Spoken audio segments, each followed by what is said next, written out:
Hello, hello, hello. Happy Tuesday. How y'all doing? How y'all doing? How y'all doing? How y'all doing?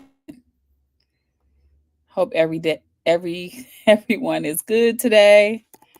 I am talking about a topic that I really like today, and um,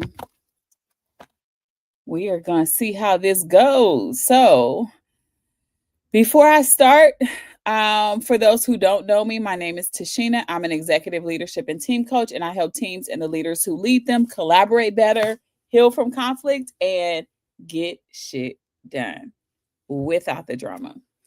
And today we are talking about one of my favorite subjects. We are talking about decision making. And I thought this was a good topic to talk about because it is one of the things that we struggle with the most in our organizations. And because we struggle with it, it's hard for us to move work forward. It gets in the way of a lot of things. We create bottlenecks, just things like that. And typically what happens is when we don't make good decisions or we don't understand the decision making in our organization, then there's conflict that happens, right? So there's always a domino effect for indecisiveness, for not making decisions in the way that you want or that you need to make them, okay? And when decision making is not clear, like we're talking about, or I'm talking about who owns it, who's involved, how everything gets, how the decision gets made. And I want to talk about that because I don't want you to be in a situation where you feel like things are going slower, where work is becoming a bottleneck, where you start to have frustrations, why you start having this energy of like, why are we even doing this? Like, let's not even do it because it's so much conflict that comes with it. And I want us to move from that place to a place where we're more confident about the decisions, where we feel empowered to make decisions, where we feel like the decisions that are being made make sense. Okay. So today is day 22 of my 30 days of systems that makes teams work. And it's day 22, y'all. I done did this for 22 days. I'm proud of me. So give pump me up, hype me up, hype me up, hype me up in the chat. But it's day 22, and I want to talk about why decision making is the one of the most critical things in your system, how unclear decisions will create some conflict or even burnout because you're spiraling and you're trying to figure out like what's going on, who's supposed to do what, or you start to have like duplication of efforts, duplication of work. So we're going to talk about that, and then how to design decision making that is rooted in trust, that is rooted in being very clear, and that's rooted in what I like to call proximity, because I'm going to talk about proximity and why that's an important like piece of decision making. Okay. So if you are here, please share this live. Please share it with your group. Share it. It helps me get my message out. It helps other people get the support that they need, especially in a time where we're in Q4 and organizations are making decisions about goals, about pay, about, teams, about just making a lot of different decisions. And so this is a good one that I think would benefit a lot of leaders. Sorry, y'all, I'm moving a little bit because my back has been hurting. So forgive me for a little bit of the movement that I'm having today. Because I got to figure out this back thing. But anyway, so the first thing I want to touch on is that I want you to realize that decision making is not like a personality trait. So we oftentimes will kind of label people as like, this person is decisive, this person overthinks, this person is slow. We kind of label people and we make that a personality thing. And we can't make it a personality thing or even a title. Like sometimes we go into titles and we're like, she's the decision maker. She's a good decision maker, or he has the decision making authority. And yeah, that's cool. But when we see that as like that's their title versus it's a role that you have to play, that's when we kind of get into a little bit of trouble. Because in all honesty, decision making is a system function, it's a role that people play.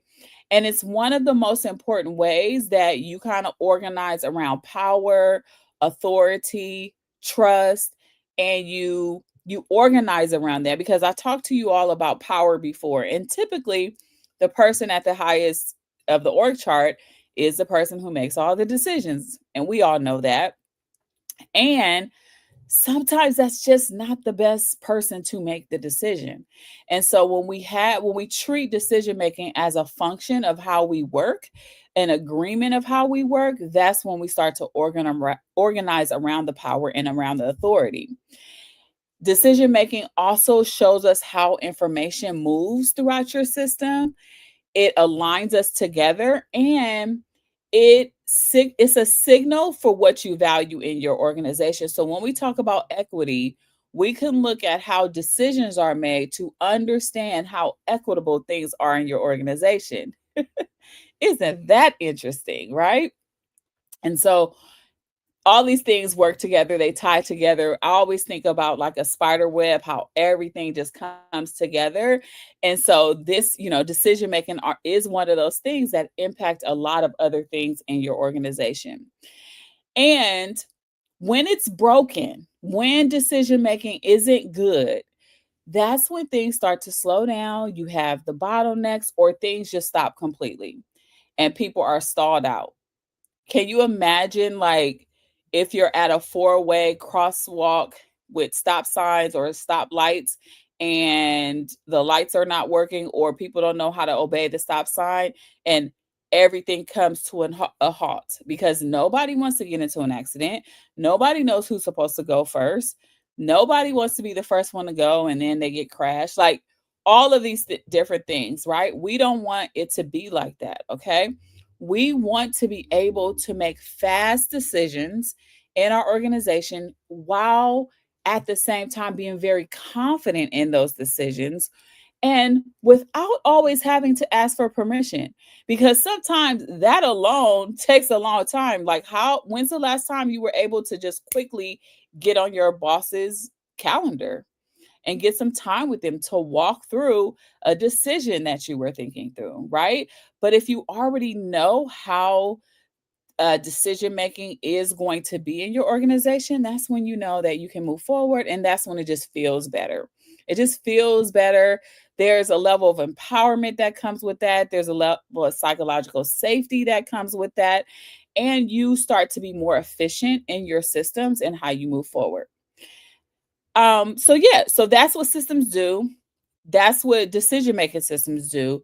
You want to be able to move things not as like she's the one to make the decision, he's the one to make the decision, not as a title, but as a role, as a function within your system. Okay. Now, I touched on this a little bit and I talked about when decision making isn't clear what happens and what that feels like, right? And there are four things that I realize that decision making, when it's kind of broken and it's like dysfunctional, this is what you will see in your organization. The first thing you're going to see is you're going to see decision by avoidance. So you'll see that person maybe in a meeting or maybe in a space where everybody is gathered together, and you'll see them wait for somebody else to step in and give their opinion about that decision. So they'll completely avoid the decision because they don't want to make it, because maybe there's some fear, maybe there's some fear of making a mistake, some you're hesitant because maybe you think you're going to get called out about that decision. And so there's complete decision by avoidance. Okay. The second thing is decision because you're burnt out. So you're like, oh, just let's just do this, okay? So people rush to decide just to move forward. This reminds me of, is anybody else a Big Brother fan? I love watching Big Brother. That is like my favorite show. And yes, I'm kind of a maniac because I did watch the behind the scenes. I was literally on Pluto TV every day, all night, watching what wasn't published on TV. I was your girl. I was watching that. But I remember one of the people in that show had was like flustered, and she had to make a decision fast, and she was burnt out, and she was like, oh, let's just make this decision.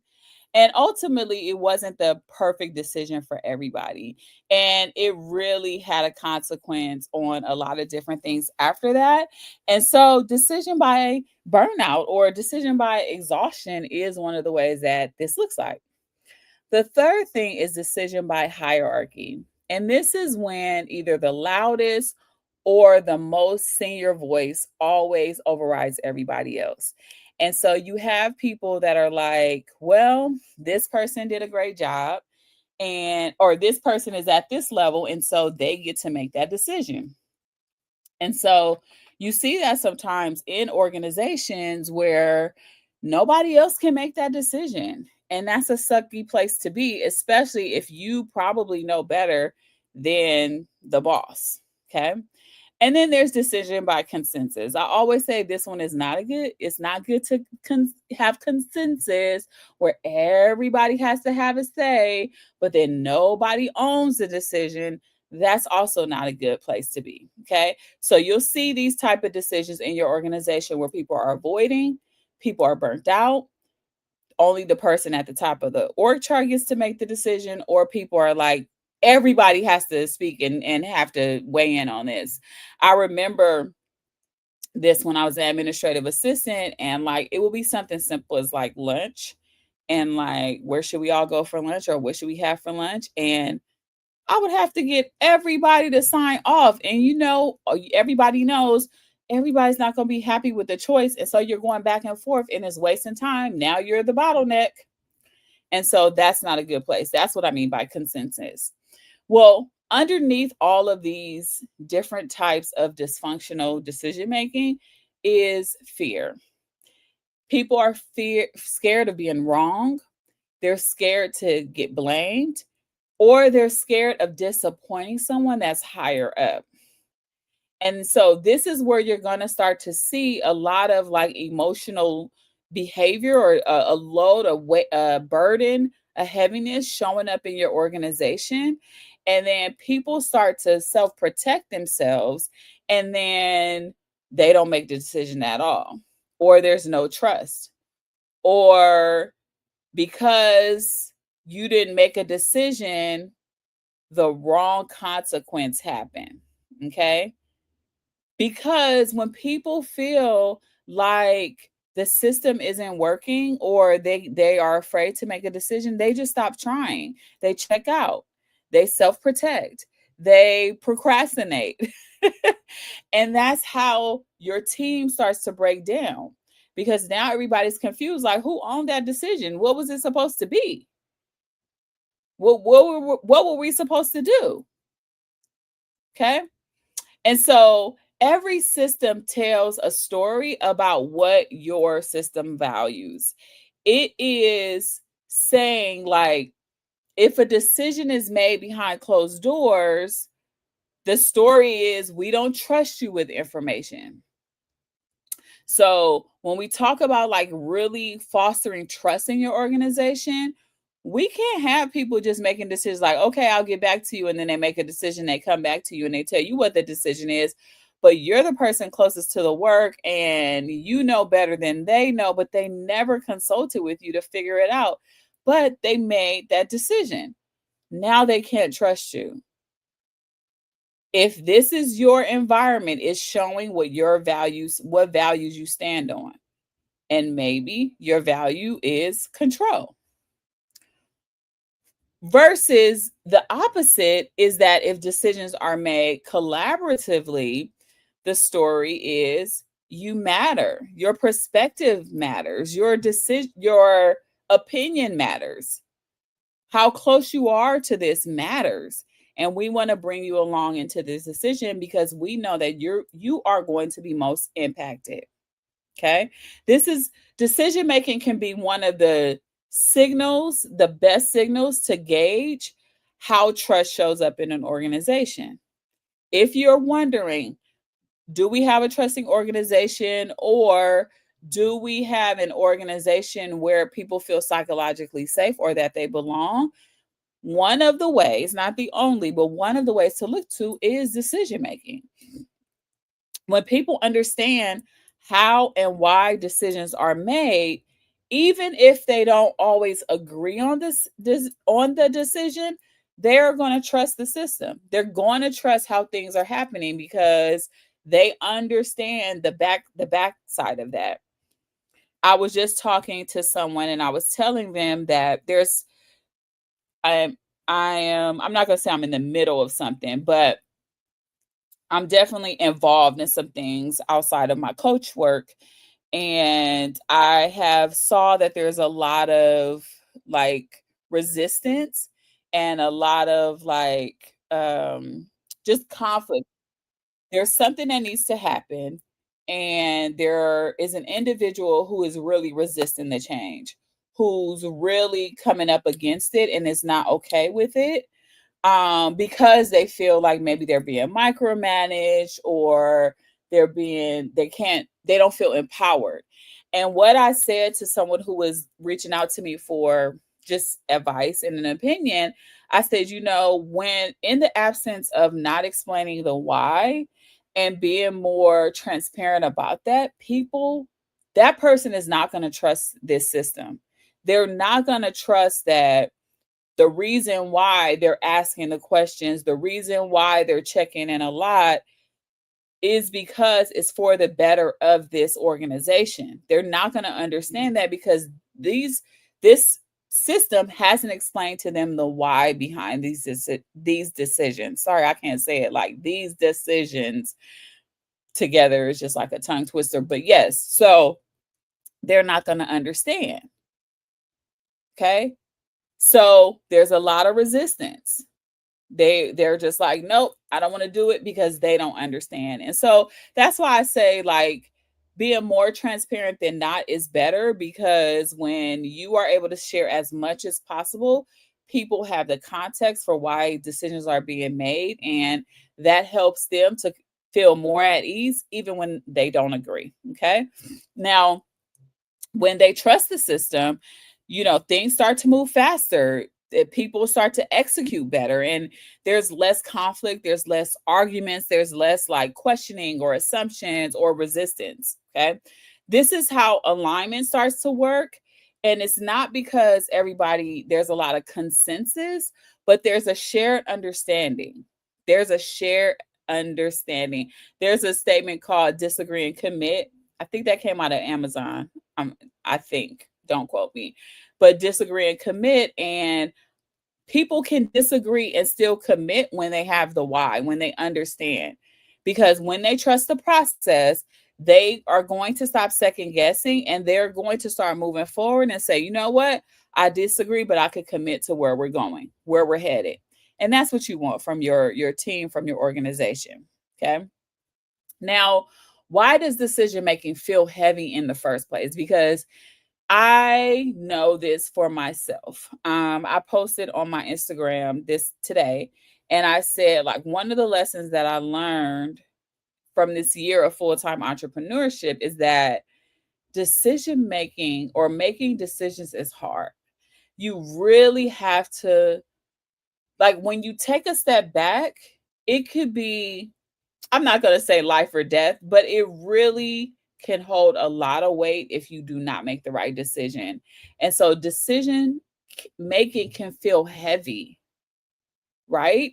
It can feel like a lot of emotions, a lot of like, I just have to make the decision to do this thing. And these are the consequences that could happen based on my decision. So it's an emotional game. It really is, right? Because every time you make a decision, you're going to be balancing competing needs. especially as a leader. If you're a leader, you're going to be balancing people's emotions. You're going to be balancing that with the goals of the organization and your own fear of getting it wrong. You see that triangle? Emotions, goals, and fear. Like you're going to have all of that when you have to, because you have to balance all these competing needs that everybody has. I say this again, I got to bring up government, and I got to bring up like the Democrat Party. Like they are balancing a lot of different needs. And so this is not an excuse, but I think this is why messaging becomes unclear. This is why they aren't able to speak to their constituents in the right way, because there's a lot of different diverse perspectives, diverse opinions, diverse needs. And so the leaders have to balance all of these competing demands in order to make the right decision. And when they make a decision, somebody is not going to be happy. But again, if we go back to explaining more of the why, we have a better chance of people disagreeing and committing. Okay. Now, again, this is why it feels so heavy, because people are afraid of the impact that that's going to have on people. They don't want to disappoint. They don't want more conflict, and they don't want to be blamed for something. They don't want to be blamed. As a leader, do you want to disappoint anybody? Do you want to have to deal with conflict that's unnecessary or to be blamed for something? No. And so, what leaders normally do is they procrastinate. They wait on it, they delay, they don't move forward. Or, this is the one I love. Let me just gather some more opinions. Let me just talk to some more people. And now you're on a PR campaign to see, how do you feel? What if it's just like this? Or what if it's just like that? And I'm just going to talk about this. And, now we're on a PR campaign because I need to get one more opinion, because I don't want to hurt anybody's feelings. I don't want to be blamed. And so we start to overthink. And then the longer that we wait to make the decision, the heavier it's going to be. The truth is that decision making feels heavy when the system makes you do too much all by yourself. When you are the sole decision maker, it feels heavier.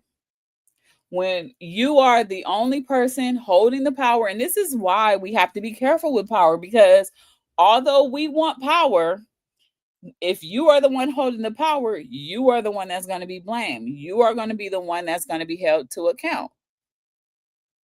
So you have to be careful with power. And also, when it comes to decision making, this is why we need to start, as leaders, start distributing that responsibility to other people. Okay. This is not a solo performance. This is not you all by yourself. Okay. You're not playing tennis, you're playing football. This is about all of us. Okay. So, how do we design a system of decision making that actually works? Now, this one, y'all probably aren't going to like. It's a little spicy, and it's probably not what you want to hear. But when you work with me, this is what I tell all my peeps. I don't believe in decision making frameworks. Yeah, I said it. Yes, I believe this, but we're throwing away your framework. And we're throwing away not because they're bad, but because they make things too freaking complicated. Y'all, racy, can we throw racy out the door, please? Because responsible, accountable, like it takes a million days just to explain the difference between responsible and accountable, right? And so I don't believe in the frameworks. You don't need another acronym. You need clarity. You need to be clear. And so that's why I believe that the best decision making systems are built around proximity, not hierarchy, but who's closest to the solution, who's closest to where the decision needs to be made. That's the person that should be making it. Because when you are in proximity to it, you have the clearest context for what's happening, you have the best data, and you have the most practical sense of what will actually work. I told you guys, no, I didn't tell you this, but I am reading a book by Roger Martin. If people know who Roger Martin is, he is the person who he works with audio, and it's where I learned a lot of my kind of systems or strategy work. And I learned about like what makes a good strategy, how to, think about strategy, all that kind of stuff, right? And right now I am reading alongside with many other books is the book called A New Way to Think. A New Way to Think by Roger Martin. And he talks about how we kind of, in our corporate spaces, we rely on the corporate offices to make many decisions for the field. I'll use that corporate and field. And what happens is we're sitting here making decisions and we expect the field to bring value back to the corporate office. But we need to start flipping that because actually the corporate office needs to figure out how to bring value to the field so that the field can actually do their best work and make the best decisions for the customer. And I bring that up because, again, the people in the field are in closest proximity to the customer. They know what the customer wants. They know these people intimately. They talk to them every single day. So why are your corporate offices making decisions? Unless you go on a field ride and you actually talk to people, and I mean not just one day for 3 hours. I mean like every freaking single day for 6 months, then maybe you might have some more context. But again, you in the corporate office are sitting in your nice little office space. And this is no shade to the people in the corporate office, but I want you to start thinking about how can I bring value to the field so that they are actually doing the best work that they can where we all benefit. That's the new way that we need to begin to think, right? Because the person closest to the work make the best decisions. They are the best ones to really innovate and bring, like a lot of creativity to a new project. You know what happens here too is that everyone in the office, they come together, they make a project-based team.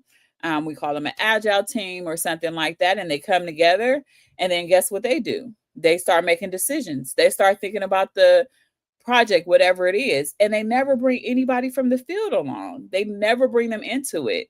And so now we're making decisions on behalf of them. But then when we try to execute on that decision, that's why a lot of times your strategy doesn't work. Y'all, decision making is so deep. It's so deep. And it's something we need to think about in our organizations. So instead of designing around hierarchy, around the office, around the corporate space, we need to design around the most impact and the most level of proximity. And so you want to ask yourself, who is closest to the decision? Who can move it forward with the least amount of barriers, with the least amount of things in the way? Who will be most affected by the outcome, whatever the outcome is of that decision? That is the person that needs to be involved in that decision. This becomes your decision map, like some type of map. Okay. That's how you want to do that. Okay. And when you start to align those decisions with the proximity, that's when you start to get faster. You start to bring the things that you need to the customer quicker, and you start to build a whole lot of trust because now these people feel empowered. They're like, finally, I can tell you what needs to happen and I could do it faster now because you're actually listening to me. I don't have to wait for your approval. I know that it's mine to own, and I'm going to do what's best in the needs, thinking about the needs of the customer. Okay. So decision making, y'all need more frameworks. You need to think about the person at the center of it, the person who needs the most support. Because when those decisions live closest to the work, to the person, that's where you start to see ownership and accountability. You don't have to worry about who's responsible and accountable from the race. You don't have to worry about that because you've already given it to the person closest to the work. Okay. Now, I said that I don't believe in frameworks, and I don't. I don't, especially when it comes to decision making. I don't think it's the best. But I do believe in certain practices that will bring some clarity and some shared accountability or some progress. I do believe that. And that's why I love the integrative decision making model from the Ready. So, the Ready, they have a book called Brave New Work. They also do a lot of, they have a podcast as well. And they just like are so future forward looking. And they just have a lot of different things that I really, really like from them about how good organizations, good teams work. And they have a model that they call the integrative decision making model. And what it does is it gives you a way to create transparency without getting stuck in consensus. So the way that it works is that someone will identify a tension, something that needs a decision. So they'll say, hey, I need to make a decision on this phone. Like there's something else we need to do with this phone, right? And so they bring it forward to the group because they're closest to the work. They know something is happening. They are working with the person the customer who has that phone, me. And so now they bring it to the group and they say, hey, this is the tension I have with this new iPhone. I think that it should come with screen protectors. I just made that up at the top of my head, but y'all, they need to give some screen protectors when you get the phone because let's be honest, these phones can break if they fall too much. Or maybe they just need to come with a case. Like that'd be great too. As much money as we spend, we should get the full charger with the knob that goes in the wall, the case. We should get a screen protector. They should hook us up for the price. I'm going on a rant, so I digress. But anyway, they bring it to the group. And then everyone else will offer input or they will raise a concern, not to block, but to make the decision stronger. So, what we used to do in my group when I used to work in the corporate office as a coach, and I'm still a coach, but I did internal coaching as well. And what we used to do is we used to ask the question, is there any data that says this won't work? Or is there any clarifying questions that you need to ask? Or do you have any reactions to what I'm proposing? Like, what do you have? And you want to make sure that it's real world data that said it absolutely cannot happen. If you don't have that data, stop saying it cannot happen or it won't work. Okay? Stop doing that because that's how you block the creativity. That's how you block things from moving forward. And so when everybody is able to offer their input or raise a concern about the decision, then the person who owns the tension makes the call. So if I'm the person who brings it and I'm owning that this choice, I'm owning what the decision will be, informed by the group, but owned by me, that's when I get to make the call. I will make the call on what I think the decision should be. And that's how we move things forward. Another thing that they also talk about is a decision stack. This is to see where each decision belongs. So it's a stack of decisions. So there are strategic decisions, which is typically owned by, these are big picture direction, big picture priorities. It's usually kind of owned by the senior leader, the VP, the CEO, with something like that. But they're very strategic decisions. Then you have operational decisions, and this is how the work is actually going to get done. And then you have local decisions, and these are like the day-to-day calls made by the people doing the work. So you have two different ways you can look at decisions: integrative decision making or a decision stack. Okay. Depending on the complexity of the decision, com- depending on if you can you get people together, you might not want to do an integrative decision making process. You might want to go with the decision stack and move forward, and that's how you make the decisions. But you could do it either way. Just always remember that however you do it, make sure you have some type of tracker or something where people can see where decisions are in the process and they can actually follow where the decision is at, because that's going to be really really important, especially for people who may need to find out, people from cross-functional groups, things like that. So however you do it, okay, but this gives you and your team a better system of actually making decisions faster, clearer, building the trust, and just really moving forward. Everybody knows their lane, and you just get these decisions from stopping from like just clogging the system up and making things slower than what they need to be. Okay. So this week, I want you to reflect on this. Always end with the reflection. Where does decision making get stuck in your team or in your system? Who has proximity but not authority? And what would happen if you flip that? What would happen if you gave the person with proximity the authority? Imagine that. And how would your team move if people closest to the work were trusted to make a decision? How would your team move? Because we want to make sure that we're not using decision making as a way of control, but as a way to get everybody on the same page, to build some level of transparency, to make sure that people feel confident and they're not walking around afraid to make decisions. And you just want everybody to trust the process. You want everybody to trust the process. Okay. Here's what I want you to remember. Every decision is a trust moment. Every single decision. It is a chance to empower people and to move your system forward when you need it to. Okay? When you design a decision making around proximity and be very clear, like integrative decision making or a decision stack, you start to give people more ownership. And when people have ownership in their careers, they feel so much better.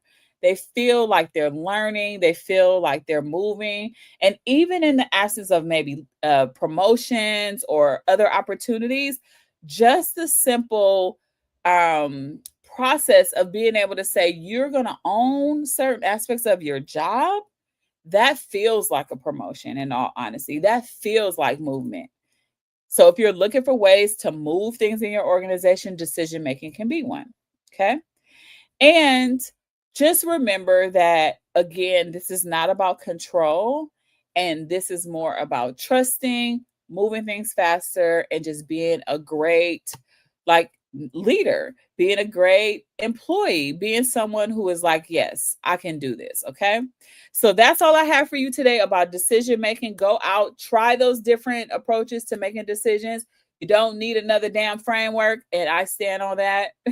Fight me if you want to. You don't need another framework. All right. I'll see you tomorrow again. Let's see, y'all, because tomorrow is a busy, busy day for me. Very busy. And so I will likely be, if I show up tomorrow, it won't be till about 7 o'clock. Okay. So we're gonna do a 7 o'clock live tomorrow because I have board meetings, I have parent meetings, I have Halloween committee meetings, and I'm going to try my best to get to my niece's playoff volleyball game. So that's what's happening for me tomorrow. It is a busy afternoon.